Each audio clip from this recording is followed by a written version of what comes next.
Welcome, everyone, and a particular welcome to the authors in the limelight today. I'm really excited to be here with Paul Darby, James Esson, and Christian Ungruhe to talk about their fairly recent book. Yeah, it's not entirely new, but it's a very recent one, entitled African Football Migration, Aspirations, Experiences, and Trajectories.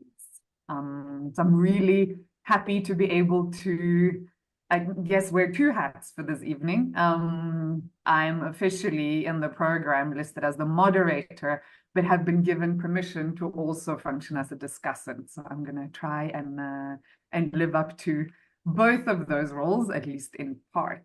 But for those of you who are already here, welcome. Thank you for joining us. From what I can see, we have a Q&A function here, as well as a chat. So those of you who are both the panelists and others are welcome to put your thoughts or questions in the chat. I will try to pick up on some of it along the way. But I will definitely go through some of the questions that you pose in the chat after the opening. And so we'll set aside some time at the end for questions, but please feel free to share your thoughts and insights as we go. Maybe they'll inspire us and take us in an interesting direction. So again, just want to welcome everybody to this book discussion. My name is Mari. I have been given the honorable task of being the moderator and self-appointed discussant of this evening, and we're here to discuss the book written by Paul Darby, James Esson, and Christian Ungruhe.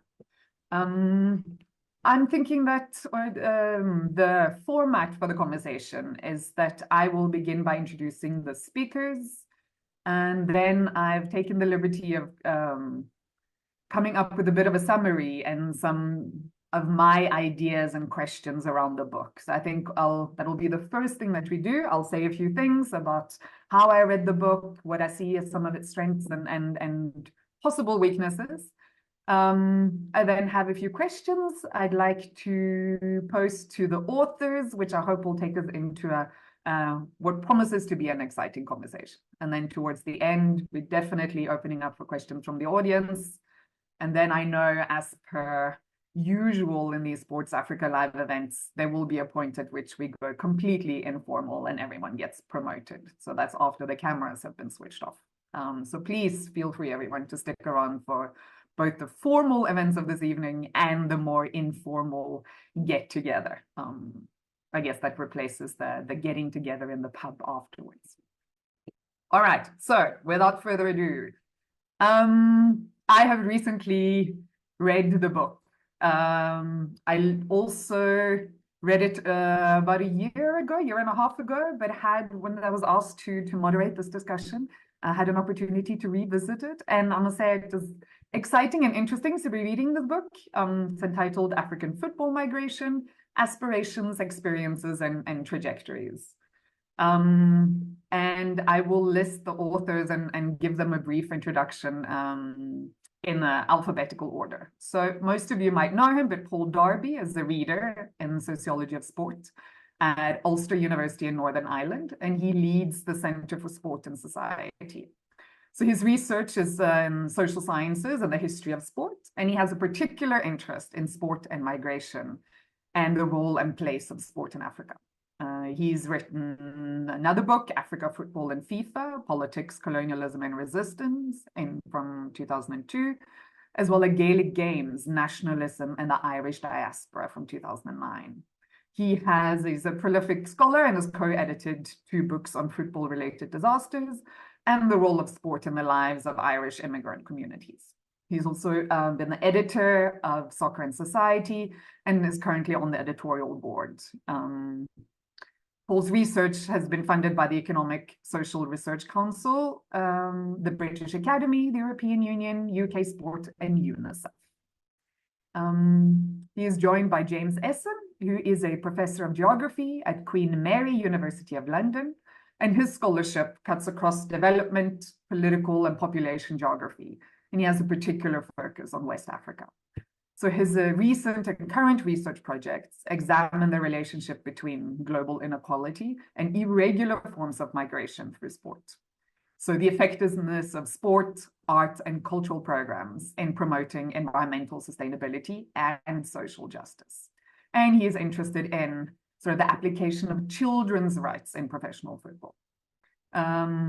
James is an editor at the Transactions of the Institute of British Geographers and is an editorial board member for Children's Geographies, Political Geography, and Population Space and Place. His research has also received wide funding from the Antipode Foundation, the British Academy, the Economic and Social Research Council, as well as UNICEF.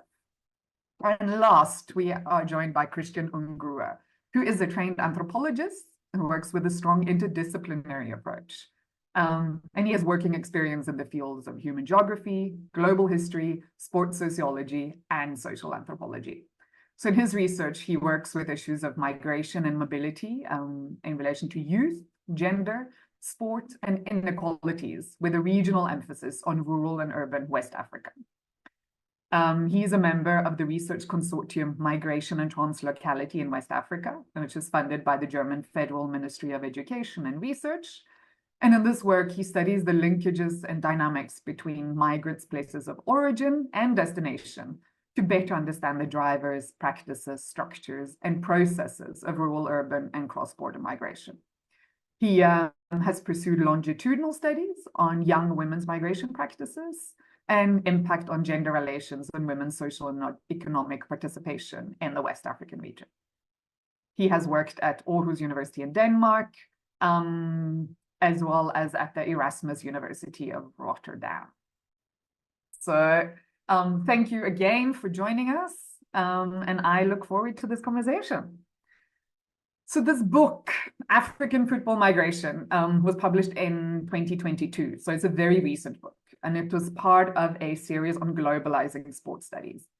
And the book makes a welcome and I think very important contribution to knowledge production about the shape and the nature of sports labor migration, and in particular, the dreams, the struggles, and the varied successes of young West African football playing men who are in pursuit of international careers and international lives. So the book provides insights from fieldworks that, from what I gather, has been conducted over the last 15 years or so. And the book seems an attempt to synthesize and bring together empirical material that, as readers, we can presume to come from quite different research projects and different research agendas, but also research projects that have been undertaken not just by these three authors, but also their collaborators. So in this way, the book, I think, represents a really interesting endeavor of interdisciplinary co-authorship. So Paul, James, and Christian, if you'll allow me, are open about this in the book, that it was a deliberate sort of strategy, and they are also proud of the interdisciplinary nature of the book. Right, so in that sense, it speaks to interdisciplinary co-authorships in the present, but I think also in the past, because already in the preface and the acknowledgements that they mentioned too by name, Nenke van der Meij and Sina Agego, although they are not co-authors in this book, they note that they've contributed significantly to the book by providing empirical material as well as interview material. So I think the contributions made by van der Meij and Agego is clear in the text itself, right? It's written into the book, and it becomes particularly evident also through the citational practice that the authors employ. And so I hope that they're going to talk a little bit more about this later, and I will ask them again today about how they actually went about writing a book together and how they navigated this process of working with old empirical material that was published previously with other co-authors, but now using it in a new text with new co-authors.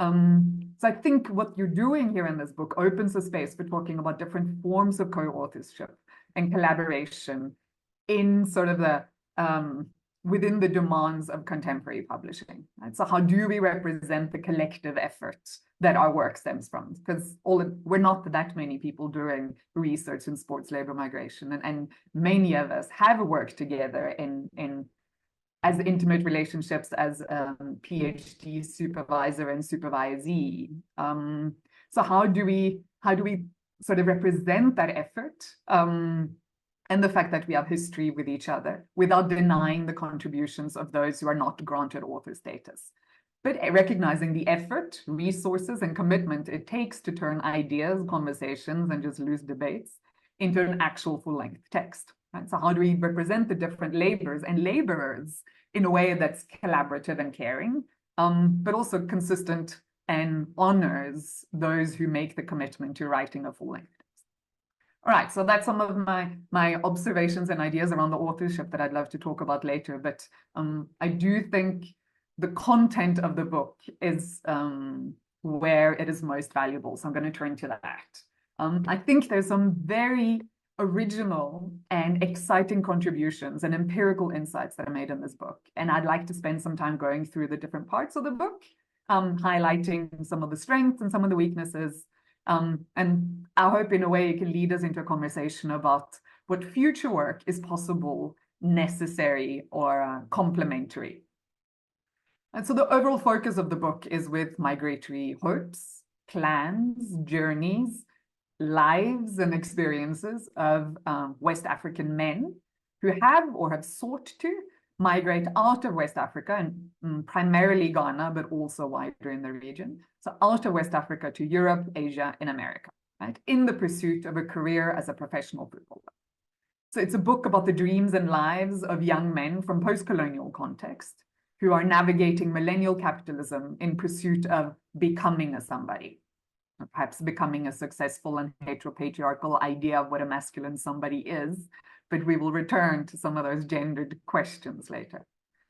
So I think the book really does these journeys justice. It provides insights into a variety of trajectories, and rather than presenting these men as doomed to fail or victims of a historical and colonial and contemporary neoliberal exploitation, it pays close attention to the decision-making power, the stubborn single-mindedness, and the creative problem-solving of these men football migrants.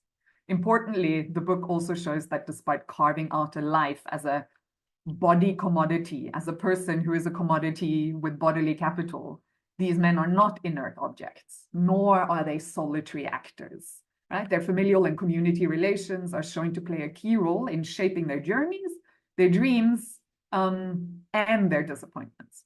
Right? So this dual focus on the players themselves, as well as the network of actors, institutions, and forces that give shape to their lives, stems from the theoretical foundation of the book. Right? It's part of an attempt to thwart the theoretical structure agency impasse. And here I'm going to quote from the book. This monograph traverses this impasse by employing an interdisciplinary, multi-level, and temporal approach that emphasizes the articulations between structure and agency at particular periods or moments of possibility and transformation. Right, so in order to do this, the authors employed this global production network or global value chain framework, albeit with a newer and more committed emphasis on the agency of labor. And so the first chapter provides a useful shorthand to the major theoretical divisions in the field of sports labor migration, and situates the book as an attempt to, I guess, learn from but also bring together insights from both sides of the structure agency debate that we've been engaged in for a while. So it's helpful in providing a picture of the phenomenon that sports labor migration is. And it gives a very useful and succinct, very clear description of this phenomenon or of this beast. So from the starting point, Paul, James, and Christian offer insights into the production network, primarily from the vantage point of players and families. And this is done really well. So I'm honestly not entirely convinced of the usefulness of GPN. This will come as no surprise to Paul. I've made these statements previously. So I think it offers a useful frame, but as the detail in the book shows, it doesn't give the tools to explain, analyze, or make sense of sort of these individual intimate decisions, desires, and disappointments, right? The theoretical concepts that you employ in the book are, in my opinion, much more useful and illuminating than this overall frame, right? And here I'm thinking of the ways in which you use concepts like social navigation, social infrastructure, cultures of migration, youthhood, becoming a somebody. So in one way, I want to ask, since these tools, these theoretical tools are so useful, do we need GPN? Right? So chapter 2 does a brief overview of the history, geography, and regulation of men's football, and it's a good summary. But I don't think this is the strongest part of the book, and perhaps this is just my desire for more empirical insights, that I wish some of that space had been dedicated to lengthening the chapters in the empirical section. So maybe some of the historical and overview sort of developments could have been made shorter, because we've seen some of this published before.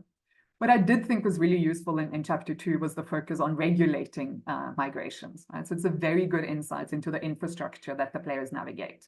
So the FIFA regulation on the status and transfer of players, and the solidarity mechanism, right, that led to the proliferation of various football academies.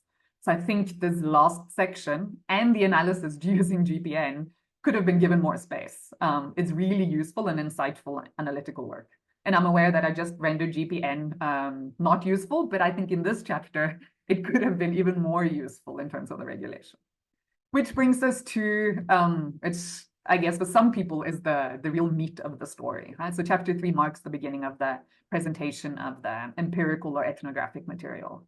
But it continues the focus on academies that is launched in the previous chapter. So the chapter begins with a vignette from the field, as do the subsequent chapters. And I think this is a really nice style, and it's a really engaging way of bringing us into the lives and trajectories and experiences of these players. And so I like the way the book shifts between these detailed ethnographic, you also say thick descriptions, and at times quite dense conceptual theoretical arguments. Right?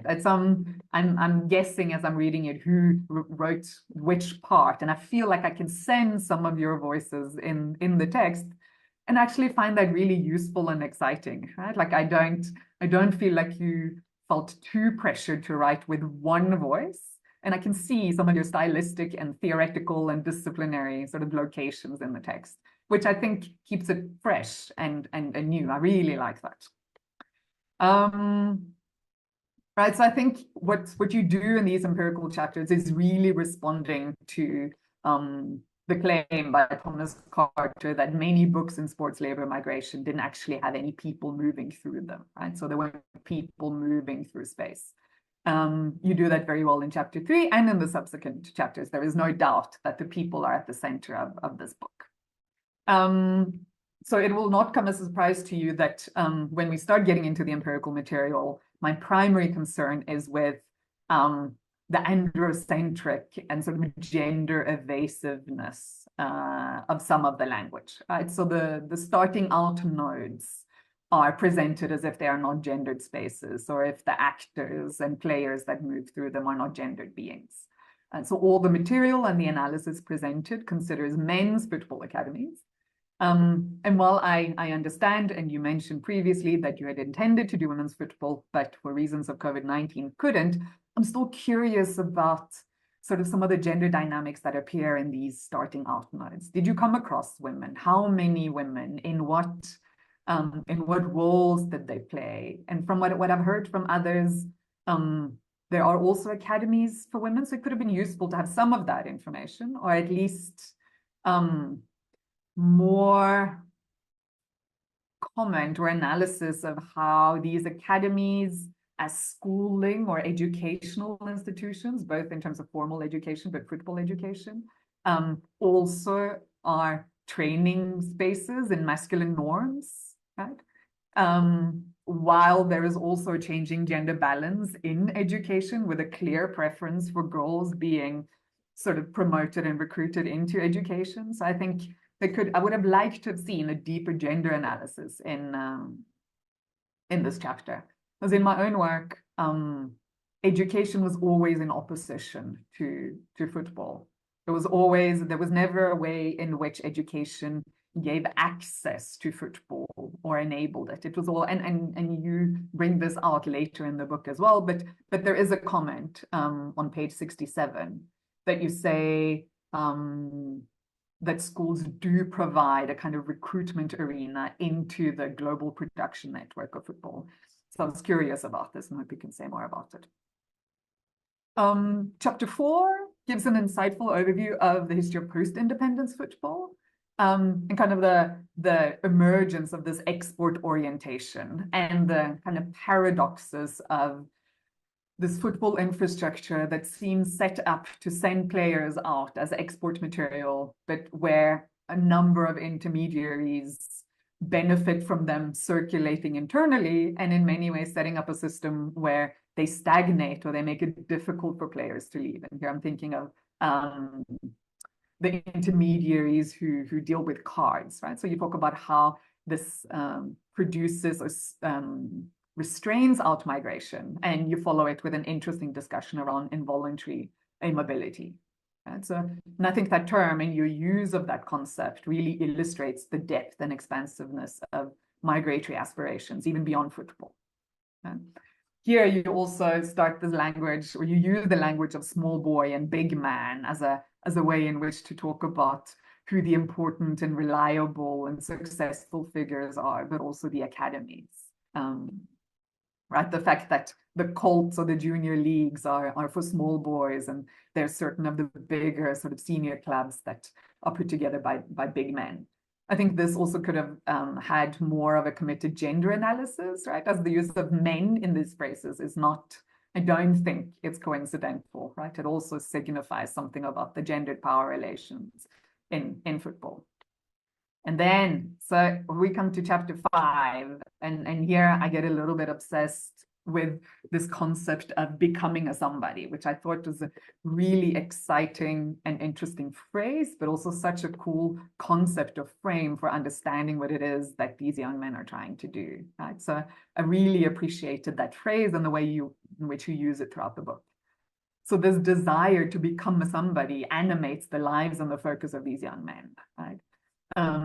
Their sacrifices, their single-minded focus engenders what might seem naive and irrational to outsiders. Yes, yet as you note, it's a form of, and here I quote, biographical planning in an era of neoliberal governance.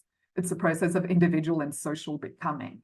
So this, I think, is such a clear illustration of how the commodity, right, the laborer, the athlete, exerts agency and complicity in the global production network.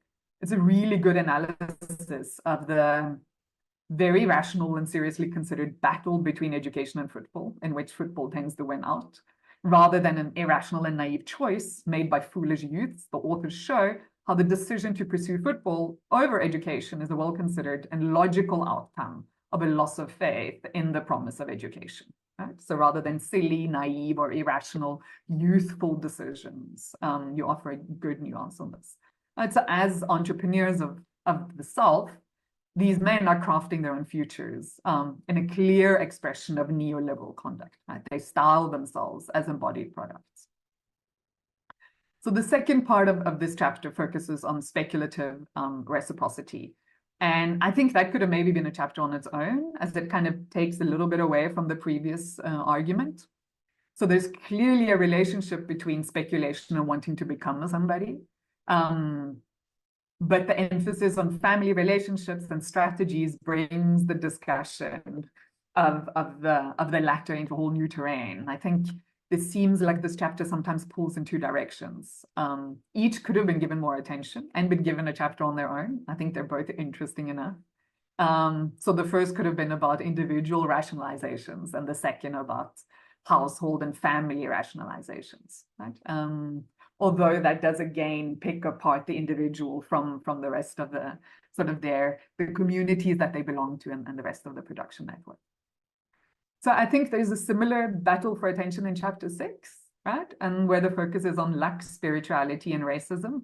So the first two, luck and spirituality, I think is really interesting. And provide an excellent insight into how religious and spiritual practices are part of enacting mobility.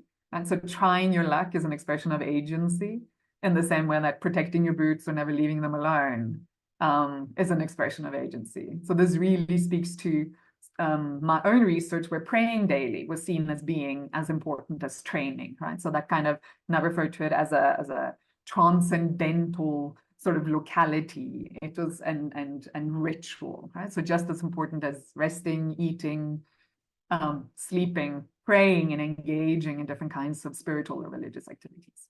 This is also really original, like the stuff on luck and spirituality and religious practice, because I think in sports sociology, we often treat religion in kind of a utilitarian perspective, right? And speak of the religious as something that we, the very psychology focus, as something that helps us cope with hardship or that enables something else. But here you are giving the transcendental power. It has material power. It's not just about coping or making sense. So it's in the last part here where I think the shift to focus on race is a little bit awkward, right? Because because of my own work and interest, I think that this sort of reflection and analysis of race, racialization, and racism is incredibly important, and I wish it had more attention.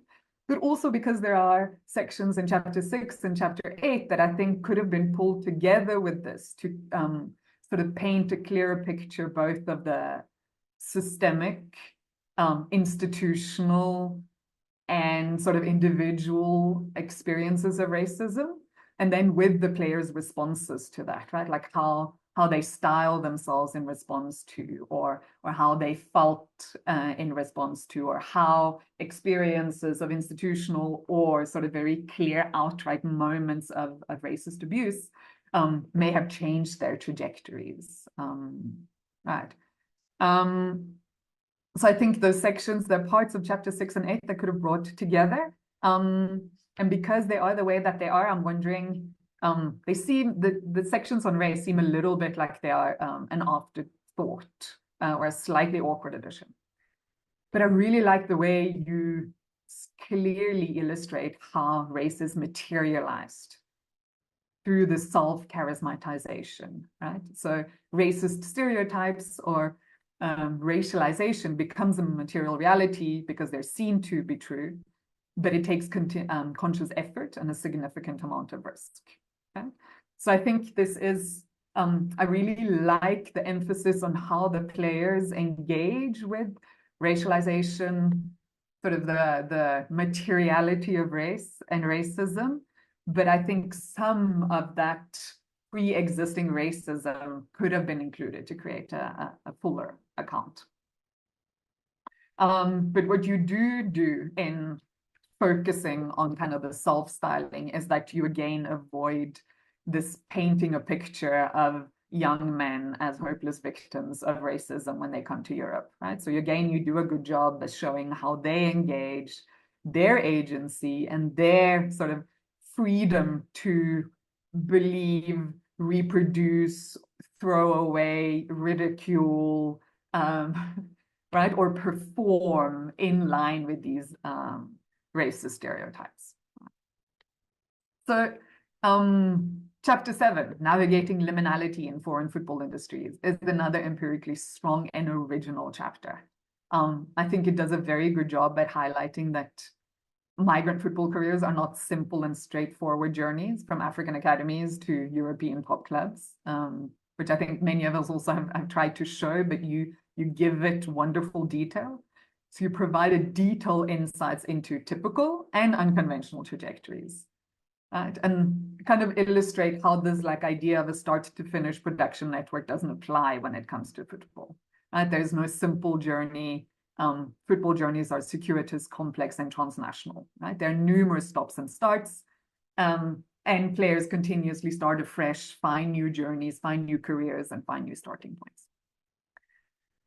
Chapters 8 and 9 continue this empirical insights, and they focus on new arrival points and on career transitions, right? Which is really part of the new or more recent scholarship in sports labor migration, and one that the three of you have made decisive and important contributions to previously also.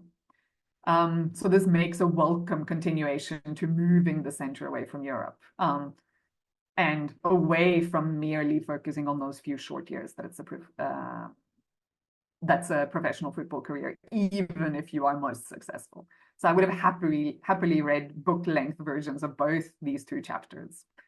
And in particular, I appreciate how you emphasize social exclusion and loneliness and how that accompanies transnational football lives. You show how well-being is key to performance, but you don't just state that clubs must take care of players, right? You go deeper into sort of questions of well-being, and you start elaborating on kind of the player networks, the communities and collectivities that are set up, and how players care for each other, both in and after their careers. And I think this is really promising work, and also a way in which we can make sports labor migration really make a difference in migration studies more generally, right? Because I think there are ways in which these players form part of extra football networks or set up particular types of networks that can offer insights into sports labor, into migration studies more generally. So in chapter 9, you offer insights into how the dream of becoming a somebody is persistent. It's stubborn, right? So despite setbacks, but despite returning to origin, this desire to become a somebody through football is sustained. And you show that although it's not achieved for most, maybe, some return while others choose to pursue new careers. So I think particularly this discussion around who returns, why, and the question of shame, both in terms of how do you cope with shame after returning as a not somebody, and how can a fear of shame or being ashamed when you return home lead someone to not return. And so it gives really useful insights into post-career life. And you show that even though many of the players plan for post-career life, they end up living quite precarious lives afterwards, right? And so for most, it's impossible to make sufficient money or save enough money for a comfortable retirement. Part of that I find surprising, given the overall sensitivity to precarity that you show. So the question here is it realistic to expect migrants come from a structural condition of precarity, work through a very precarious sort of employment journey to nevertheless be able to come up with a not precarious plan for the future, right? Are we expecting or projecting kind of European dual career aspirations onto young African men who've made decisions that do not involve a dual career trajectory? So all in all, and I've said a lot here, but I think it's a really interesting and in part original and welcome book, and I really enjoyed reading it. I like the style, I like the co-authorship, the shift in voices, because it's a book that's mobile, and the analysis is mobile, the perspective is not rigid, it is fixed. You employ useful sort of theoretical concepts in different places. So we get the sense of it being a book about people who move, but also it illustrates kind of the mobility of your thinking and of your analysis. So I think the book lives up to its key objective of offering a perspective that's not stuck in the agency structure debate, and it refuses to give in to African cricism, right? So I agree with you, and here I'm going to quote from the end of the book, that you demonstrate that when young male African talents hold on to football as the ticket to secure livelihoods and respectable social adulthood, despite the exceptionally limited chance of realization, it is not an expression of naivety or despair. Rather, their subjectivities and attendant forms of agency, such as trying your luck, are the embodiment of the notion of a mobile Africa. So with that rather lengthy comments, I'm wondering if maybe we can backtrack a little bit and you can tell us a little bit about what inspired you to write this book and to write it together.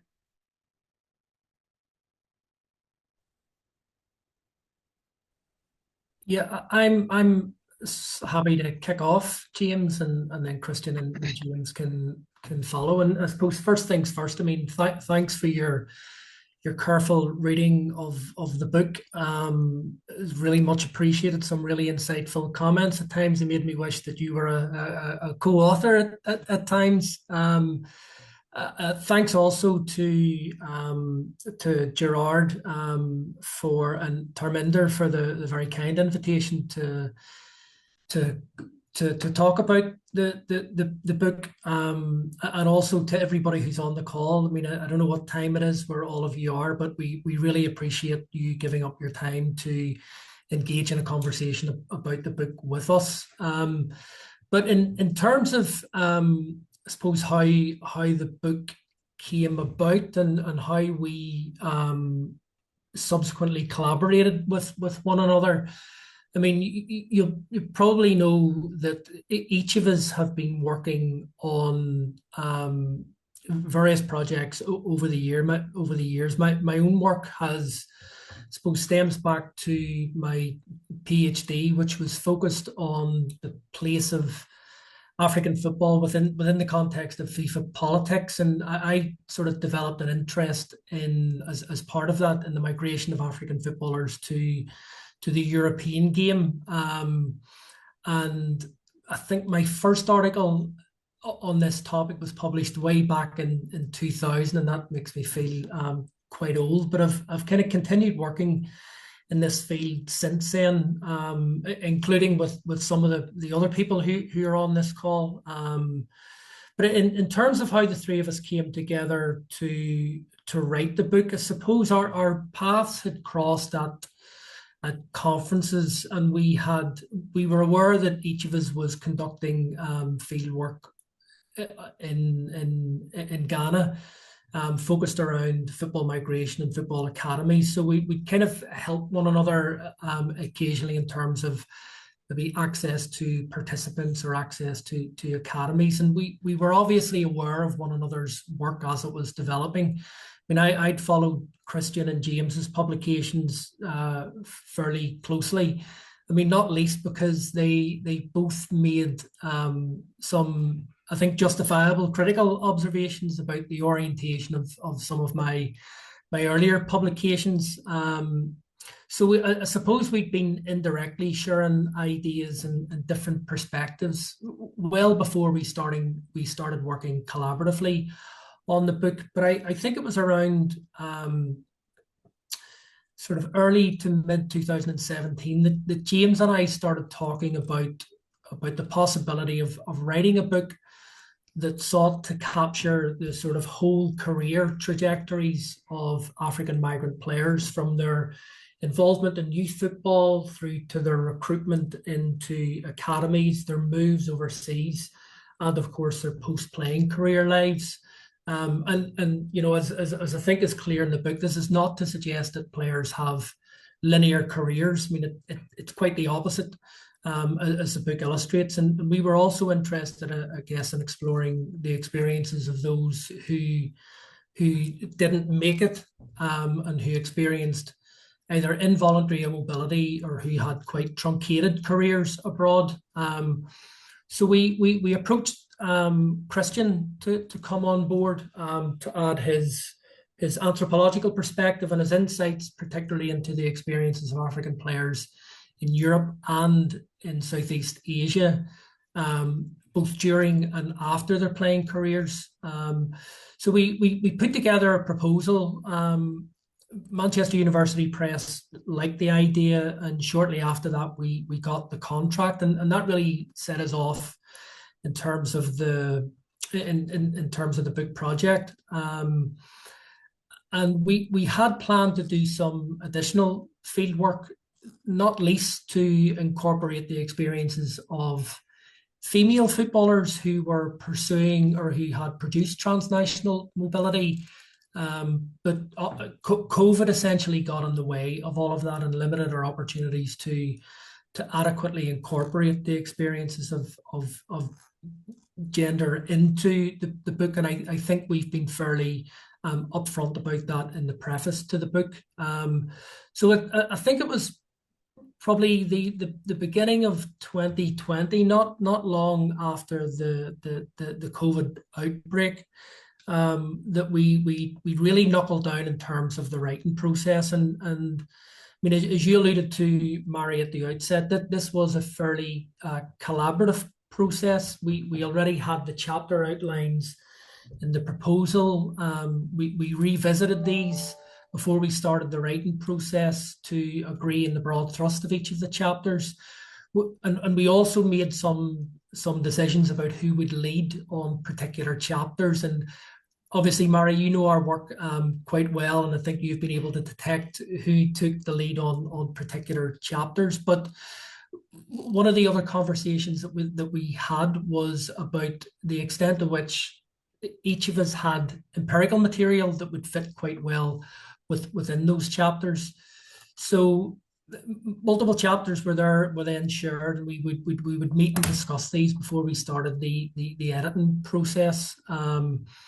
And eventually we got the manuscript submitted after about a year of that fairly intensive writing process, and a year after that the book was published. So that's my recollection of how the book came into being and how we worked together collaboratively. So I don't know if James and Christian would agree with my summary.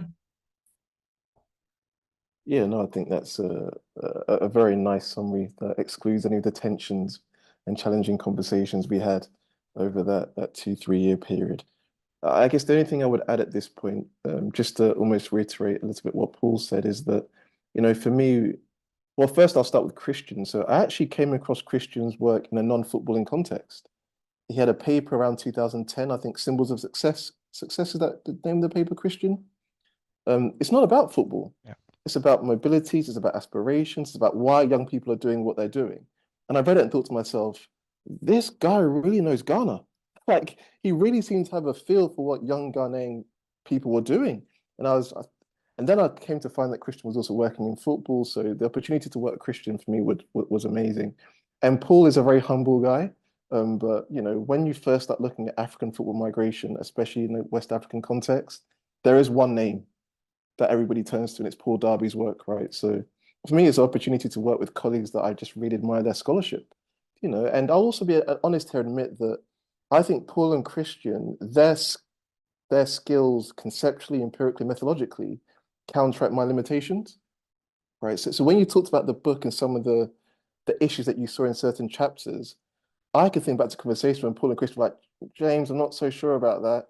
And I was like, you don't know what you're talking about. Leave. And lo and behold, you know, so yeah, I think that we complemented each other kind of really well. And maybe in a minute we'll talk about that in a little bit more detail. But Paul, I don't know whether we want to talk a little bit about the people who didn't become part of the project, but were thinking of being part, they had to drop out. Do you want to say a little bit more about that, or should we do that later? Well, I'm happy to address that at this point. Is that okay, Paul? Because I think you're a bit closer to that than I was. Yeah, absolutely. I mean, around the time that James and I were sort of began talking about the prospect of writing the book together, I had already had conversations with Engh about being involved as a co-author. I mean, as I saw it, the empirical material that she had gathered during the course of her PhD and some of her conceptual work would have, and indeed did, go on to make a significant contribution to the book. There's no two ways about that.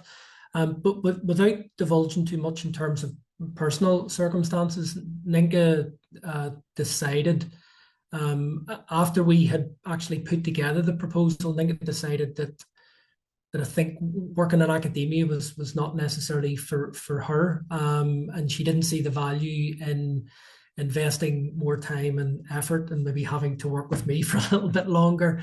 And she made the decision to step away from the project. I was disappointed, and we talked about ways in which her contributions could be acknowledged, including her remaining as a co-author, but she didn't feel that was appropriate, given that she she wouldn't have been involved in the kind of crafting of the whole book. But I think, as you say, Mary, and the acknowledgements, we are very upfront about the contribution that her work has made to the final product. And indeed, through our citational practices, where we cite kind of co-authored work, I think her contribution is well acknowledged. Christian, I don't know if you want to say anything about Sina's contribution. Yeah, so I embarked on a postdoc project at Aarhus University, I think just when you left, Marie, in 2015. It was money leftovers from a previous project, and I was the lucky one who could use the funds. Thanks, Marie. Yeah, and it was a project about post-career trajectories of African footballers, and it was a very close collaboration and a very fruitful one between Sina and me. I enjoyed working at Aarhus University very much. After I completed my PhD in the year at Bayreuth University, I actually wanted to leave academia as well, like Nienke. But then Sina was actually so pursuing that I thought I would give it a try, and she was really great in this collaborative work. We did interviews together in Denmark, in Sweden, about post-career trajectories of African players. So in the book, I think we have 2 or 3 interviews that she conducted, actually. And that's right. While the fieldwork in Ghana, which was part of the project, I did that alone, and all the interviews are from the Ghanaian side, were from that fieldwork in Ghana, I think in 2016, from that fieldwork. Yeah, so actually, I think there was a reason in the acknowledgements that we only mentioned, I think, Nienke and Sina. We could have mentioned a lot more colleagues. The first one the third one next to Sina and Nienke, I would mention was Engh, my supervisor in the Marie Curie project at Erasmus University Rotterdam, during a really difficult time during COVID-19, always encouraged me to write the book. It was really a change of plans, fieldwork. I couldn't do the fieldwork and so on, but he was really encouraging and to write the book. And he gave us the money when we wrote too many chapters or too many words, and the publisher said, no, that's too long. You have to put in your own money, and that was really great. But he knows that we are very thankful to him. But it was a deliberate decision, as I said, to just mention Sina and Nienke because they contributed with material, and of course we asked them and approached them whether we could use this material, and they were very happy actually with this format, I think. Yeah. And just very quickly, one of the reasons I wanted to raise that point at the outset is, Maria, I'm thinking of your comment about gendered power dynamics.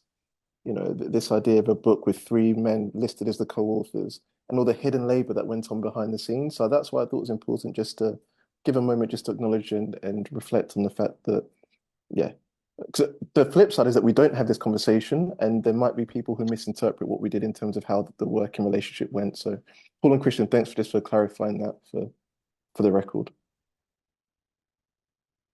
Thank you, all 3 of you. I really appreciate kind of your candidness and willingness to get into this conversation, because I think, one, sort of to tease out some of the potential gender power dynamics or relations, and I didn't particularly have those in mind, but I think the way you did it, so I'm assuming the 3 of you are listed in alphabetical order because it's alphabetical, or yeah, right? So that decision around, it's not the first author who's the most important, although in this case he might be, but to list it alphabetically and to so clearly acknowledge other people as sort of co-writers that didn't end up, or co-researchers that didn't end up being co-authors, I think is a really interesting choice. And it speaks to also your stories of how you came to know each other, speaks to like how small this community is, and to how we do collaborate, but also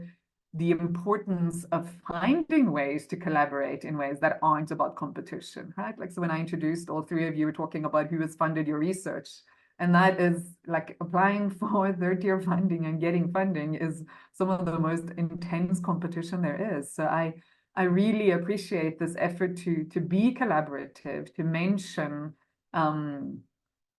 and to acknowledge people who aren't co-authors, but also their generosity in sharing materials with you, right? And I hope that's something that we as and I'm saying a bigger we doing this kind of research can continue to do, because I think it sets us up for a really interesting trajectory and really interesting academic work, right? So I do think to some extent, all our work is co-produced and we think better together, right? So this is you really setting the tone here and showing us how we can do that. And hearing you, I'm also thinking that, wow, apart from writing a book during COVID, the idea of doing the whole trajectory is an incredibly ambitious project. So doing both aspiring to going out, failing, coming back, and post-career, right? So you've really taken a massive sort of chronological slice. Right, so your book is ambitious in several ways. Now looking back with hindsight and the wisdom that offers, is there something you would have done differently when it comes to the collaboration and getting the book done? Yeah, I think just very quickly from me, I think we would have conformed to some of the deadlines that our publisher was setting for us. I mean, the other thing that we note in the preface to the book was that we missed several deadlines, and our publisher was first of all very supportive, but also quite patient. And it wasn't just COVID that got in the way of the writing process. Births, deaths, etc., life in general, kind of complicated matters. And I think if we had have, and plus, I mean, particularly given our intention to incorporate the experiences of prospective female and actual female migrants into the study, when we got the contract, we were pursuing some funding avenues to try and get the funding that would enable that additional field work. So we were kind of holding off on the writing process a little bit, and then obviously COVID occurred, and lockdowns really mitigated against any additional field work. So we really had to knuckle down in the space of about maybe 9 or 10 months and get the book written. And there were and that came in the midst of dealing with the additional professional demands that COVID brought, but also demands in our personal lives, the homeschooling of young children. And there were a lot of long nights. So yeah, if there was one thing that we could have changed, I think maybe getting a little bit more sleep during the writing process. I'm not sure whether Marie left us, but I could just add a few things. Thanks, Paul. Yeah, I remember that we had various, I think, conversations about whether to include women's perspectives, women's player migration into the book, and we had a little bit of material, and we had the idea to have addings at the end of the chapters, to have a page or two to write about women's experiences, and then we thought we don't do justice to that phenomenon, or so in a way that we think it reads as an appendix to the male or man's experiences, and we thought, no, that's not right. We don't just want to tick the gender box and say, okay, here's a book about football migration and there are women too, hooray. Because we thought we lack knowledge, we lack material, We lack also the deep engagement, I think, with the histories, geographies of women's migration. And so the decision was then made that no, this time, unfortunately, we have to just take the man and make it a book about men's football. I mean, I'm fine with that, or we were fine with that. But we said, okay, women's experiences, that will be our next joint project. And we have plans, and we have already written an article about women's football migration experiences, which worked very well again, I think. And we have plans for a future collaborative project to just work on women's football migration, African football migration, because we think also that from what we know from your work, Marie, that this is something a really important topic, an still emerging topic to consider. And it's not like the same story as in men's football, but there are other trajectories, other nuances that play a role. So I think we have to dedicate time to that to really do justice to the topic. And I guess for me, just very briefly, I think you raise a really, really beautiful question, because in preparing for this seminar, I reread the book myself, actually. And there's bits that I read now and I gush and think, oh, the wording, Paul, you're a genius, Christian, but there's also bits where I reflect and think, that was a bit of a missed opportunity. So a big one that struck me, and I thought that's what you're going to mention when you said racism, is that I don't think we situated racism in its structural global context.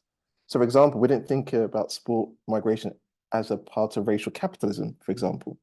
I think there are some really obvious kind of points that we kind of missed. And I don't think it's because we didn't know these things existed, but part of it was also just pragmatic decisions about how much we could put into the book. But I think racial capitalism is one that I think we really should have tried to find a way to think through more. I also think, and this might be a conversation that you touch on later on, is that I think we do an incredible job of using theory to illuminate and understand. But I think what we didn't do enough in the book is to be a bit more explicit about how we're theory making through these contexts as well. That, these aren't just sites of application of theory, they're also sites that are generative for theory, right? So there's speculative reciprocity. That was a theory that emerged through our empirical data. And I think we could have done a bit more with stuff like that. So I think when you ask me what I think is missing, what we could have done differently, I think those are the two examples of what come. There are other things as well, but for time, I'd stop with those two. But I think the big one, I think, was racial capitalism. I think to write a book about African football migration and to have not really kind of explicitly taken the capitalist system to task in terms of racial capitalism was somewhat of a serious omission, I would say. You're nodding, so I think you kind of get where I was going with that one. Yeah, let's call it the missing chapter. But from what all three of you are saying, I understand your reflections, and I'm hoping that in some way it can maybe inspire some future work from you, but also from others. And I agree with your last point, James, that I think sort of looking at these migratory trajectories and aspirations through the lens of racial capitalism would be incredibly interesting.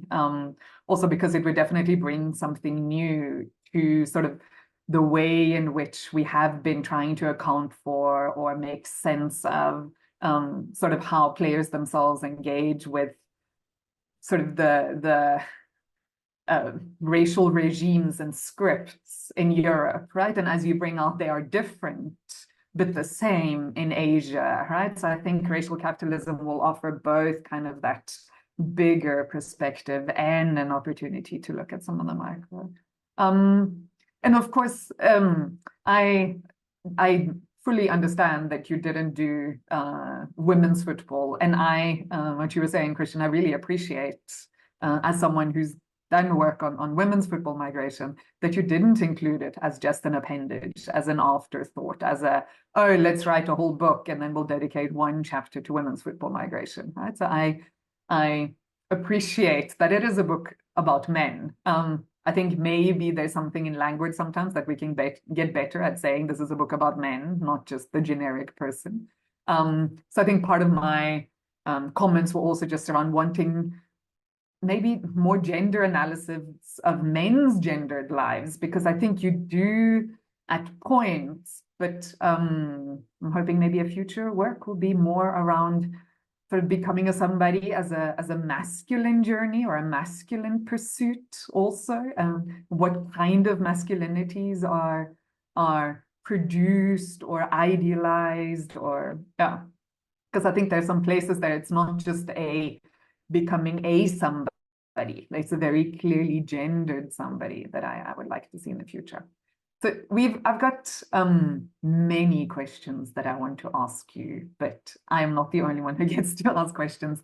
So I just have one more that I would like you to respond to, and then I'm going to open up and see. We already have a couple of questions in the audience. So while I look over that, I wanted to ask you first, because you begin and you end the book with quite a lot of detail and telling the whole story of this one Ghanaian man, Engh Lamptey, who played in Europe in the 1980s and 1990s. And you describe his career as erratic, unconventional, a cautionary tale, but also a revealing window into the myriad forces and dynamics that undergird and shape African men's football migration. Can you please tell us about why you sort of bookend the book with the story of Engh Lamptey? What is it about him and his journey that meant he's so useful, or why you wanted to give him so much focus in your book? I'm happy to kick off on Engh Lamptey, if that's okay. So yeah, as you say, Mary, the way that we started the book was via a really quite detailed biographical vignette of Engh Lamptey's career, and we started in this way, I suppose, for a couple of reasons. The first of which is that we wanted the book to position the voices and perspectives of migrant players front and center, and I think in your comments you have acknowledged that we did a reasonable job in that regard. So we felt that a detailed overview of one player's career right at the start of the book would be a good way of going about this. But the other reason why we started with Lamptey's career was because we felt that his career reflected many of the themes and issues that we wanted to explore in the book. And Christian and I interviewed Lamptey on separate occasions. I interviewed him twice in 2008, and Christian interviewed him a couple of years later. And obviously these interviews had taken place long before we had started collaborating together, let alone even thought about writing a book together. But whenever we were fleshing out the proposal and thinking about how to start the book, I suppose we both kept coming back to the transcripts from our interviews with him, and we realized that many of the themes and issues that we wanted to explore were really encapsulated in his story. So we felt that this would be that expanding in his career would be an interesting and vivid book route into the book, and hopefully for those who've read the book, you would agree with that. Yeah, and just very briefly for me, I think that one thing we tried to do throughout the book was to recognize the humanity of African people. And for me, starting the book with a really kind of personal account was one of the ways in which we tried it. I think we do it throughout the book to just acknowledge, because I think there are so many moments, and we were writing this book, some of it around the time of, Black Lives Matter. There were so many things happening in the world where Black life wasn't being recognized, to be brutally honest.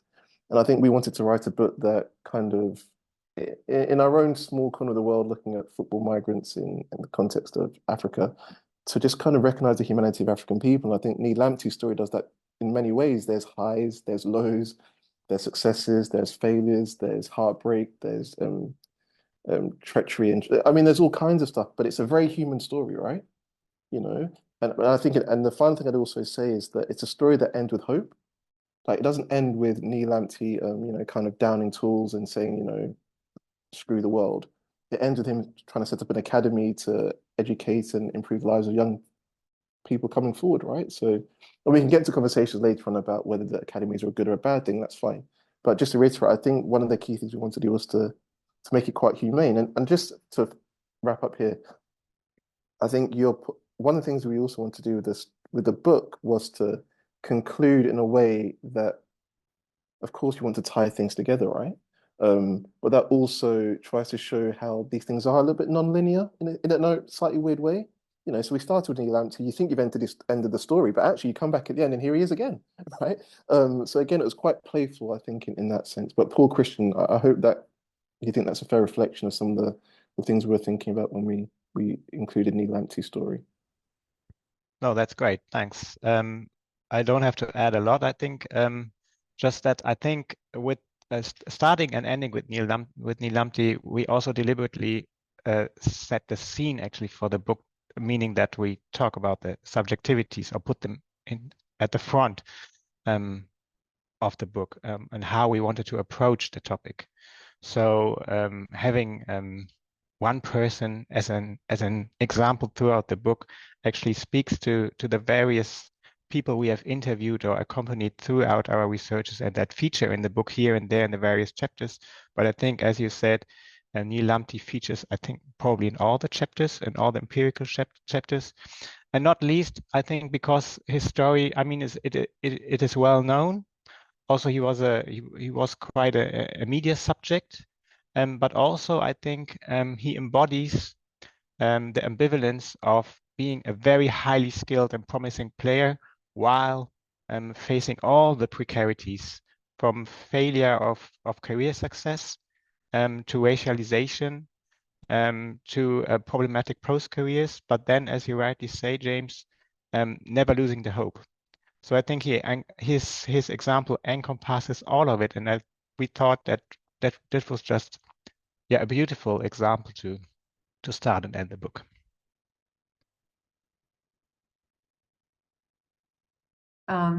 Thank you for that, and I really agree with you that centering the book and beginning with such a clear sort of human face, and also a face or a story that is complex and not so one-dimensional as the stories we are often told, especially of African migrants, right, who make it or don't make it or try to make it to Europe.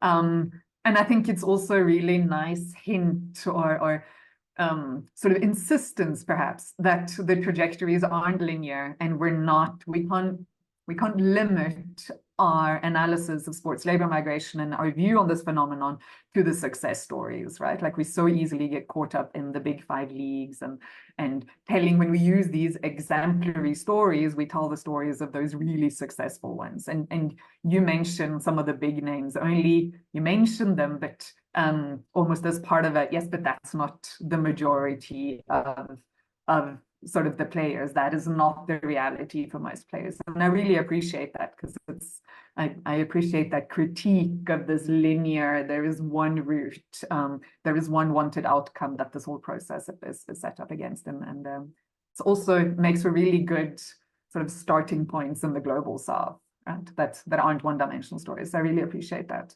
So I just want to encourage the people who are attending here to put their questions either in the Q&A or in the chat box. So we already have one question in the Q&A. I'll just read that out, and I'm hoping Paul, James, and Christian, whichever one of you feels called upon, can respond to this. So the question goes: many thanks to Paul, James, and Christian for such an important publication. The whole book reads quite fresh and engaging at every read. What I would like to ask the authors is, how were you able to achieve fresh insights and the level of reader engagement in the book from materials that you've previously worked with in other publications?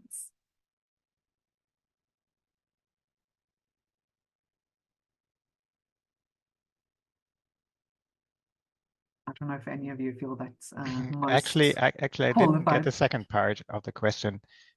Could you repeat the second part? Certainly. So how are you able to get fresh insights from material that you'd worked with previously, that you published previously, right? So acknowledging that it must be a challenging exercise to take material that you have, in a sense, already used and find new uses for it. How did you go about doing that? I mean, just very quickly from me, I mean, this was one of the attractions of a book length project, was that it provided scope for, I guess, engaging much more with the empirical material that we had collected over the years. Within the context of a standard journal article, you are very constrained in terms of word count to do justice to the perspectives of your participants, and that has long been one of my frustrations working in academia. But I think what we do in the book, yes, we do kind of refashion some of what we have previously published. But we, as I said right at the outset, in terms of the collaborative process of writing the book, what we each did at the outset of the chapters being written was to each of us to go back to our empirical data and to identify if there was new material that could be incorporated that would support particular arguments that were being made in the book. And I think, given that the individual who asked the question suggested that we have offered fresh insights, I think we'd suggest that we've been reasonably successful in that regard. Yeah, and I guess to follow on from Paul, I think for me, I think the key really was that even though we've got all these chapters, before we wrote any of the chapters, we spent a lot of time drafting and thinking through what is it that we wanted to say and asking ourselves that question: what are we saying that hasn't been said before? Like, we were actually quite blunt with ourselves about this in terms of what are we adding, right, to these debates and conversations. And Marie, that's where your point about inserting new conceptual approaches. So, for example, to the best of my knowledge, none of us had used social infrastructure as a lens to think through what was happening through the migration process before. So I think that's one of the ways we gave it a fresh twist, was by thinking through, what are the theoretical tools we can use to enliven and think through the issues that we may have looked at before, but maybe look at them through a slightly different lens and prism. I think another way that we kind of enlivened and freshened up some of the stuff is, for example, I know you raised it, so it's in my mind as well. Things like speculative reciprocity. That was a new idea that we kind of looked at our empirical material and we thought, how can we make sense of what we're seeing here? And that kind of emerged through conversations. We went back, Chris, as Paul said, back to empirical data, transcripts, and thinking things through again. So it was the two ways to answer your question. One was thinking about new theories or concepts we can use as a lens to understand what we were seeing, but also doing some of the hard work of going back to the empirical material, going back to the transcripts and thinking through, what is this telling me that I haven't maybe mentioned before or thought through before, which I found really exciting, actually. And that's part of the appeal of this project, right? Is to think about things in a fresh, dynamic way. And then the fun thing I would also say is that, like, as I said at the start, by coming through at this as geographers, sociologists, and anthropologists who's very interdisciplinary, that by itself, you think of scholars or ideas that you hadn't come across in your kind of disciplinary silos. So that'd be my response. It's a brilliant question, but that would be my kind of overarching response. And I hope it goes some way to answering the question. Yeah, just to briefly add on that, I think we also, I think while we actually copy pasted some of the material, not too much, I think, but some stories sound familiar from articles. That's right. But I think what we are also interested is in the life courses and temporalities of people's lives. So to not just go for one interview, have the material, and then never meet again, but I think what we deliberately do now with I think women's football in particular, Paul, is to meet people that we work with more often, to really build a relationship, and so to expand on their stories and maybe also rephrase some of the things. Because if you have just one-time interviews, maybe you get an insight, you get some material, fine, but I think you don't get the whole story because the relationship isn't there. The trust probably isn't there. And I think in the book, we expanded on some of the stories we have published before, with new fresh material and probably also with new insights or new thinking of the story. So that is also probably something that contributes the book, I'd say.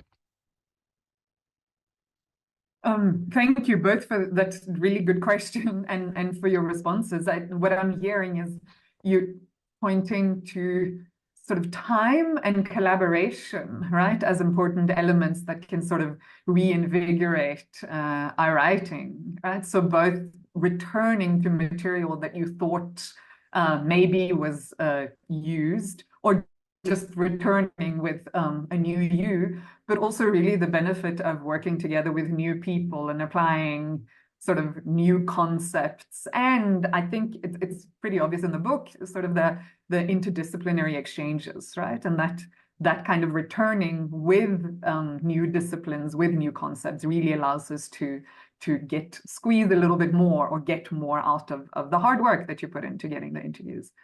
I can see in the chat that we have a question here from Peter. Would you like to ask that in person, Peter, since you have that privilege? Sure, thanks, Mary. I wasn't sure how we were handling the other panelists' privileges. So well done, Paul, James, and Christian.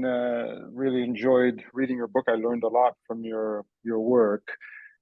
Sebastian Abbott wrote a fabulous book a few years back entitled The Away Game, where he tracked this kind of almost delusional project by Qataris in association with former Barça coaches to find the next Messi in Africa. And this, would get channeled into the Aspire Academy and so on and so forth. And in that wonderful book, there's a statistic, I'm quoting from memory here, so don't footnote me or quote me, but it was something along the lines of 0.01% of male English football academy players end up making a living from the game. Now, that is quite astonishing, but it also, I think, shows just how extraordinary the challenges are for these young African male players who are coming into a context that's insanely competitive. And from the backgrounds that you described so nicely and carefully, with all of the culture clash and the footballing culture clashes as well, and so on and so forth. And you talk about in chapter 9 about the post-career trajectories of these men, and you shine a light on the struggles of many of them. So I'm not going to go over that, but can you say a little bit more then about the importance of education in youth football development? Obviously, Right to Dream is an exception. In fact, one of the former teachers at Right to Dream is now a graduate student in our program, and I have the pleasure of having him in my African Sport and Society seminar. We ran the educational component there for several years. But can you say a little bit more about that and take it in any direction that you'd like? I'd be really curious to hear your take on that. Thank you. Well, shall I start, Paul, James? Yeah, thanks, Peter, for that question. Actually, part of the reason why young African men, but also increasingly women, want to pursue a career in international football is that educational opportunities and job opportunities in many African settings, also Ghana, are scarce. The promise of education to partake in modernity does not hold anymore, if it ever did. So what do people do? I think James worked on the concept of the entrepreneur of the self, borrowing it from Foucault, and that I think it's a very good lens to explore why a young African man want to pursue this trajectory of football, because if there is nothing in education and formal jobs, then entrepreneurship is where people would go. I think you see this in various you see various examples for this, not only in football, in African settings, that entrepreneurship is the road to go for many people to make a living, and so football offers this trajectory very well. I mean, historically in the 1980s, 1990s, there were some some developments in European football, also in African football, that made football migration from Africa a very popular thing to do. So that actually helped. But that is why men see that as an alternative to education.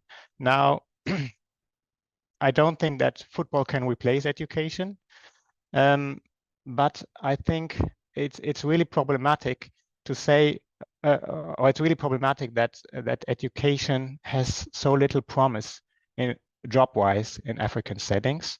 I mean, education is important for a variety of reasons, not only for jobs, but just to say that, or just to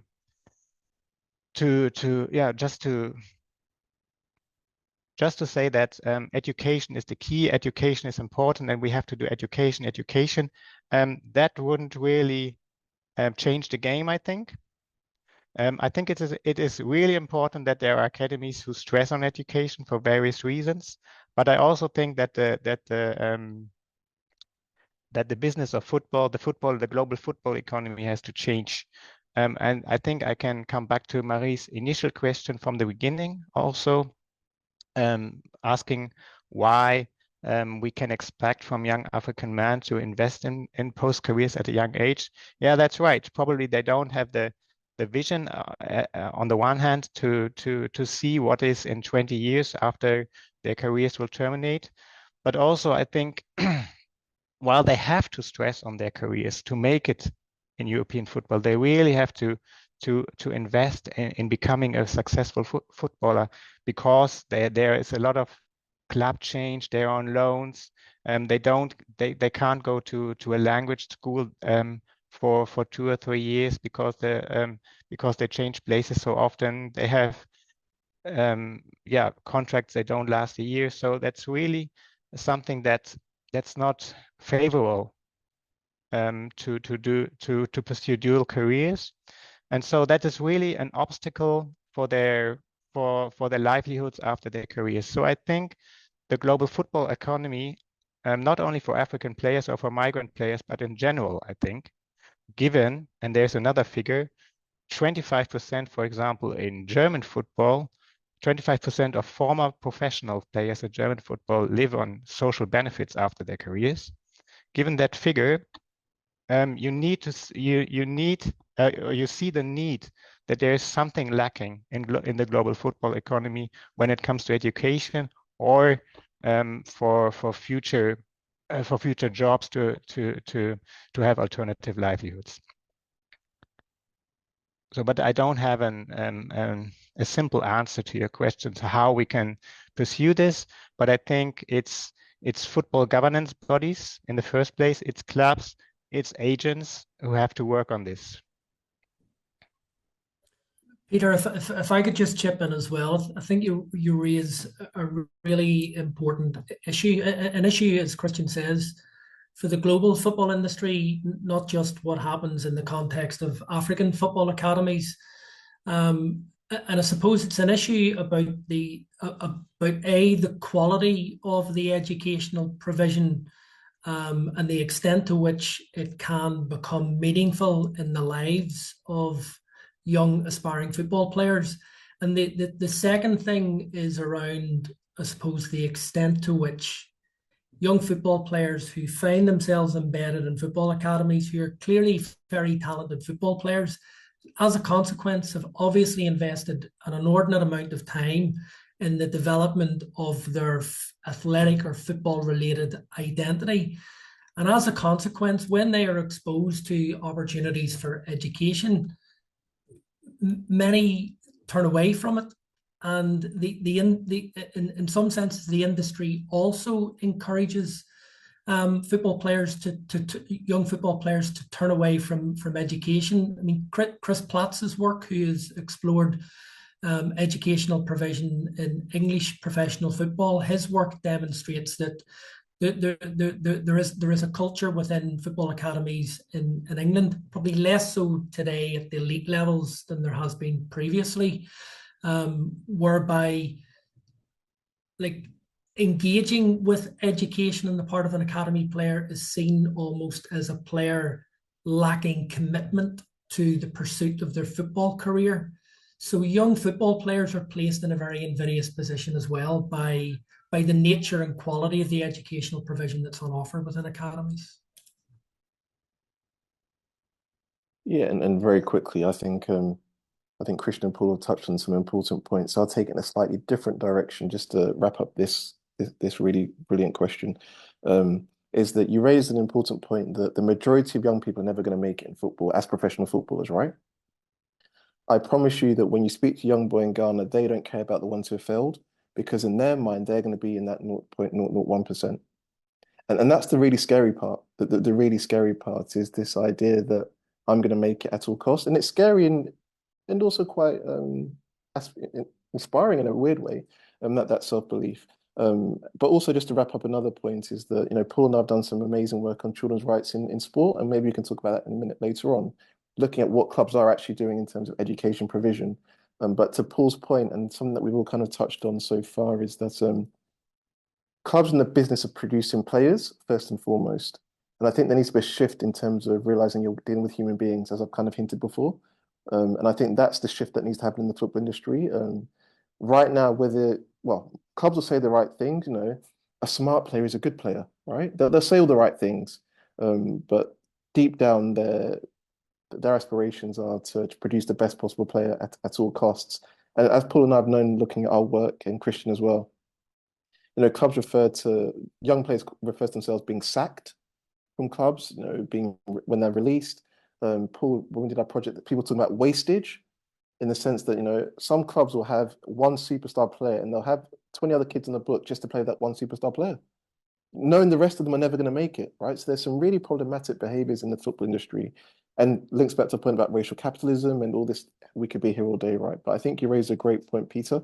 But I just wanted to really emphasize that point, that for many of these young kids, the idea that they're not going to make it, or other people haven't made it so they won't make it, is irrelevant to them. Like, they're just, they're just, it's scary, but yeah, it's not at the forefront of their thinking. But really great question, Peter.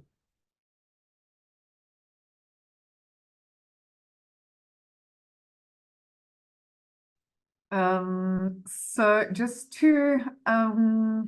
we have two quick questions here in the Q&A. One is whether there is a link to a website or a place where you can get a copy of the book. So I'd like to invite the authors to share that with us. So please, if you can place the URL for where we can locate and potentially purchase the book, that would be great. There's also a question for Christian about if you could provide a reference for the statistic that 25% of former German players are on social benefits, if you have that accessible. And then I know I have a few more questions in the chat that I'll return to, but first, Papa, one of the other privileged panelists, have asked if he can also chip in. Go ahead. Thanks, Mary. I just wanted to add the fact that for the education component, this is one of the reasons why we cannot necessarily look at football as a standalone, but it's actually a microcosm of what is happening with the larger education and global economic policy. Like, when Christian talks about the fact that education cannot, especially in Africa, is not, there's so limited prospect after going through the educational system. One of the things we need to think through is where has African societies or African economies been situated? So this is not just a matter of just changing or thinking through what this global sports economy looks like. This is a matter of looking at what the global economy looks like and how you relate that to fairly compensate for what is going on. And even for the 0.001% of folks who make it from the African or Ghanaian context, they do need some form of education to actually survive after their playing careers, because that is so short. The economic ability to make money is so limited and the time span is so short. So when we're talking through this, it's really imperative, especially on the policymakers and folks running football in our spaces, to understand that education really cannot be devolved from whatever is going on, and we really need to find a way to bring back and actually develop those linkages and onboarding ramps, not just for kids or players coming through now, but for even folks who are going to be leaving sports worlds, because we need to educate them to figure out a way to get them not be on social benefits, or in the Ghanaian sense, always having to go out and beg for charity to survive more often than not after their playing careers. Just wanted to make that point. No, thank you. That's a really, really good point. And I think that you're starting to touch on an issue that I've encountered a lot with my work on human trafficking in the football industry. So when I speak to some NGOs and some major sports organizations, and they ask me, so James, what do we need to do? And I say, well, you need to think about the structural causes. And they're like, no, we need the simple fix, James, the football fix. And you're like, well, unfortunately, football doesn't exist in its vacuum on its own. Like, these are deeper structural issues. I don't know, but the story I tell my students when I'm teaching about migration and the desire to migrate is, I spoke to a young boy in Guinea, from Guinea, in Paris, who'd been trafficked through football. And he said, growing up, James, I used to watch the Tour de France on TV. And in my mind, it was amazing that white people were so rich, they could stand by the side of a road just to watch a bike go past them. Imagine being so rich that you could spend your day standing on the side of a road to watch a bike go past you. And he's like, it blew my mind. And I use that as an example to talk about, the real way in which these structural inequalities are seen by people. Right. And to the Papa's point, this education thing is not just a football thing. And as Christian also kind of articulated, it's a much deeper structural condition. You go to school, you get educated, and then you try and look for a job. And graduate employment rates are through the ground. A few years ago in Ghana, graduates are doing hunger strikes outside universities because they couldn't find graduate employment. Right. So these are really kind of deep structural issues. So Papa, really, really good point. And my problem is that lots of the leading organizations don't want to discuss the structural causes. Because they raise very difficult questions about kind of the economic system that we rely on as a society. So, but no, great point, Papa. And just to reiterate that, yeah, it's a much deeper, bigger issue than football.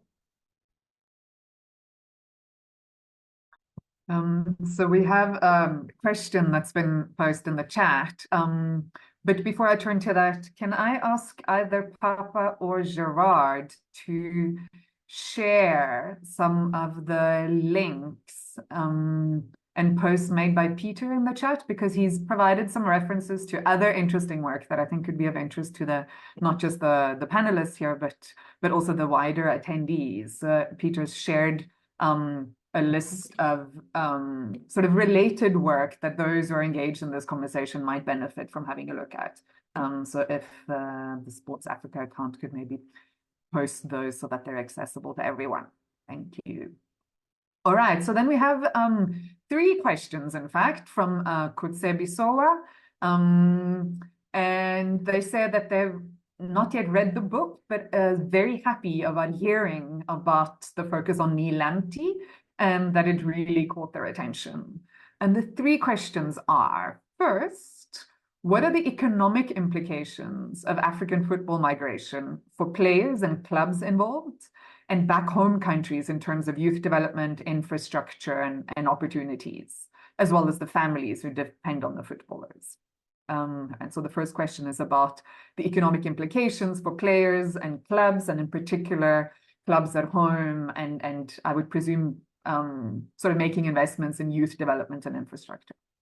Secondly, can you please also guide us through the research and information gathering process that led to writing the book? And lastly, what are your plans for disseminating your publications and findings to stakeholders in African football? Well, that's an interesting question. And this is from Albert Sowa Jete Kutsebi from Accra, Ghana. I will leave it to Paul, James, and Christian to determine who gets to speak to which of these questions.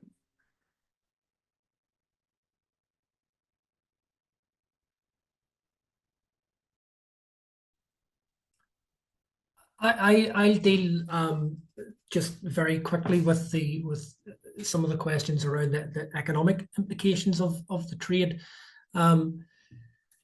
Yeah, the economic implications are mixed. Often the pursuit of football migration for young players can be a cost. So, for example, there are some academies in Ghana that require parents to pay a fee in order for their children to attend a particular academy, and that fee would also cover school fees. But there is also part of that fee that would cover kind of fees associated with the technical development of players. There are other academies that operate on a residential basis that are free, where players are recruited directly into those academies on the basis of their footballing and in some cases their academic abilities.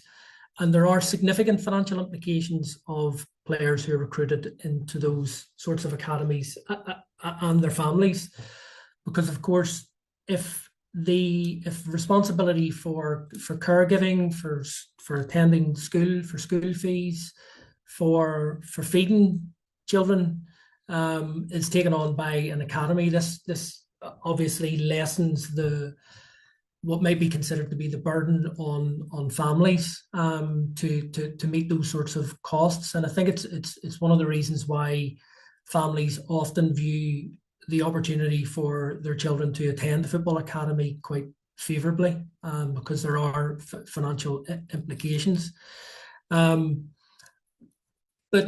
I mean, in the long term, in terms of the economic implications for players, obviously, if they succeed in producing transnational mobility and secure a contract, if they are sufficiently talented, then there are opportunities to earn a very good livelihood. But equally, the majority of those players African players who do enact transnational mobility tend to play in the lower reaches of the global football industry, both in Europe and in places like in countries in Southeast Asia. So their earning power can be quite limited. And the question might arise from that, well then, why do these players pursue those sorts of opportunities? And the reason that we gleaned from our interviews was quite simply that those sorts of moves are viewed as stepping stones, as opportunities to access some of the more lucrative leagues, particularly in Europe. So there can be significant financial and economic implications for players, but these can be quite mixed. And I guess to me, just to follow up very quickly with Paul, I think, and I'll see if I can articulate this concisely but clearly. You know, when I'm teaching, I do an exercise with my students where I say to them, you know, close your laptops, you know, let's think for a second. I'd like you to name 5 football clubs in London. And they're able to name me 5 football clubs. I say, okay, now name me 5 football clubs from the African continent. And they often can't do it. I'm not joking with you. They often can't name me 5. They can name 5 clubs just in London, a city. And the reason I point to that is that we're also in the book, we're trying to speak to the position of African football within a wider global footballing economy, right? And how it's come to be that way, for example. So you could think about things, for example, that at the moment, many African clubs, one of the ways they make money, because they don't make money through TV revenue, they're incentivized to try and sell their best players. That becomes problematic because if you don't have the best players, then your quality of football arguably, isn't as strong. You have fewer attractions, then you get less TV money, and it spirals, right? So it becomes a bit of a structural issue. So in the book, we speak to some of those things, but we try to also, as Paul just did then, is to think through the individual perspective, right? While the individual, why are they incentivized to also migrate? How's that then kind of enmesh with the incentive of the clubs for people to migrate, for the coaches to have people to migrate? I don't know if that makes sense, but in the book, we also try to think this wider structural kind of conditioning and positioning of African football, while not trying to position Africa as passive, African clubs as passive, through a deficit lens. I don't know if that example, I'm being quite quick. I hope it didn't come across as patronizing. I hope it made sense, but I think, honestly, that exercise, I tried it. Name 5 football clubs in London, they did it. Name 5 across the continent, they couldn't do it, right? So, yeah, I think in the book, we try to think through the political economy There you go. It took me long enough to get there. The political economy of what we're seeing as well. In terms of some of the other questions, if I may, I think you raise a really important point about dissemination, a really, really important point about who gets to read the knowledge that is produced. A book about African football migration. Can people across the African continent read this book? Paul and I think we can be frank here. I know it's been recorded, but I don't mind saying it. There are some publishers we wouldn't go anywhere near because they were going to charge hundreds of pounds or dollars for the book. In fact, when the hard copy came out, it was quite expensive, but we were promised a soft copy would be coming out. I think it's about $25-ish. Is that about right, Paul? Or thereabouts. And what I can say, actually, no, we'll say it when we're not being recorded. But yeah, I think it's a really important point about how we disseminate academic knowledge production, and often books are quite expensive. But I think there are ways around it that I won't mention while I'm being recorded.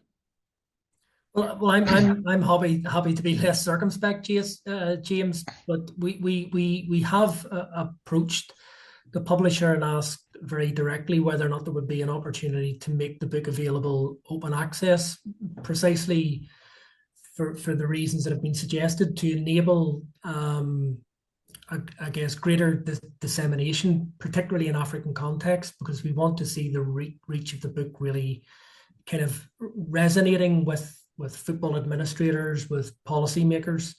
But I think given the paperback is relatively cheap compared to the price of the hardback, but we will continue to ask the question about open access, and not least because some of the books that have been published in that Globalizing Sports series have actually been made available through open access. Yeah, and just to add on that, we had in my project on football migration to Southeast Asia, it was planned to also to go to Ghana and speak with stakeholders. Stakeholders, for example, the professional football, Players Association, to talk about the findings of the project, to talk with clubs, academies about findings of the project, and just to hear their reaction. And their opinion on the findings, whether they agree or whether they have a different point of view. I think that these things, they become increasingly important in research, to let stakeholders, but also research participants actually participate when the research is done, and to reflect and to also have a say probably before it comes to publications. So now the book is published, okay, but still we can join forces, and probably during our next field work in Ghana, we can approach some of the stakeholders and also research participants to talk with them about, well, do you actually like the book? Do you like our findings, or do you have a different take? Do you have a different view? And what are the implications? What could have been done better? And what do you get out of it? Yeah, I think these things become increasingly important, and it's definitely an important question. So thanks a lot. I think the second question is also, thanks a lot for this. It's a very broad question. I think we build on our experiences as researchers since when, Paul, you 2008, we a couple of years later, James. But what I can say is that, and I think I made the point briefly before, that yes, we do some interview research, meaning that we meet people once in a lifetime and then have an interview and that's it. But actually we want to follow a different approach, and that is probably meeting people more often to build a relationship. I said that, but also through ethnographic work, to really be in the field, be it in Ghana or be it in Denmark, London, Sweden, wherever, to be there for a couple of days, weeks, or even months, to really dive into life worlds of the people. I think I'm the ethnographer here. I think ethnographic fieldwork, that's the best approach to gather information. And I think part of the book actually, and I'm proud of that, is built on these ethnographic fieldworks. And I think these have more depth more nuances to offer than just one-time interviews, which are of course also important. Yeah. And then to wrap up for me very quickly, I just want to raise a couple of points. The first one, in terms of the question around our approach to writing, I think one of the reasons I enjoyed working with Paul and Christian is that I think, like me, they're very much about narrative, and think, okay, so what story are we trying to tell with our data? You know, what story are we trying to tell? And I think having a narrative approach was actually quite powerful as a way to approach our research. I know that's a bit of an abstract answer. I'm happy to discuss it in more detail in a moment, but just to say to the person who asked the question, I think when you're writing and researching and creating a book, especially something of this length, thinking about the story you're trying to tell, both the bigger picture, but also within each chapter, is a really, I found a really useful tool. But again, we can discuss in more detail in a second. Then my second point was actually going to be, we end the book asking questions about methods. You know, how do you go about understanding migration processes? We're looking at football migration, but migration more broadly, especially in the context of, you know, if we think about, much of our work was qualitative, ethnographic, very rich. That's the way I love doing it. But where's the space for maybe more kind of quantitative approaches? Mapping, for example, GIS.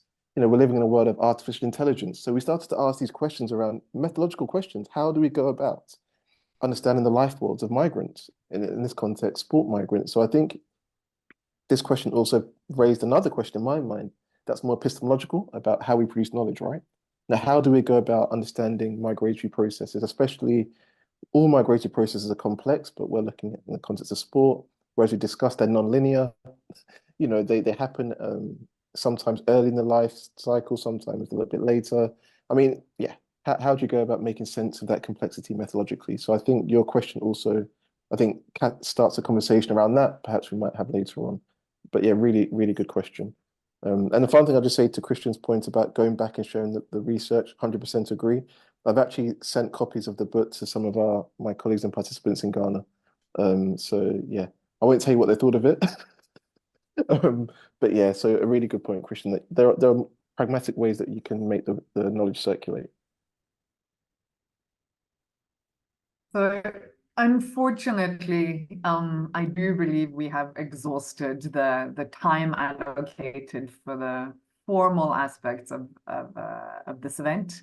And I must say, I really enjoy how we open this conversation with talking about co-authorship and collaboration between these three authors and them telling us how they went about doing it, and now ending with how do we share and collaborate and share that knowledge beyond sort of the academic sphere, right? And I think the questions posed here really also are a challenge to those of us who work primarily as academics around producing stories, but also how are we sharing these stories and with whom, and what can we do in order to make this knowledge that is, after all, produced in communities and produced together? How can we take part in making that more accessible?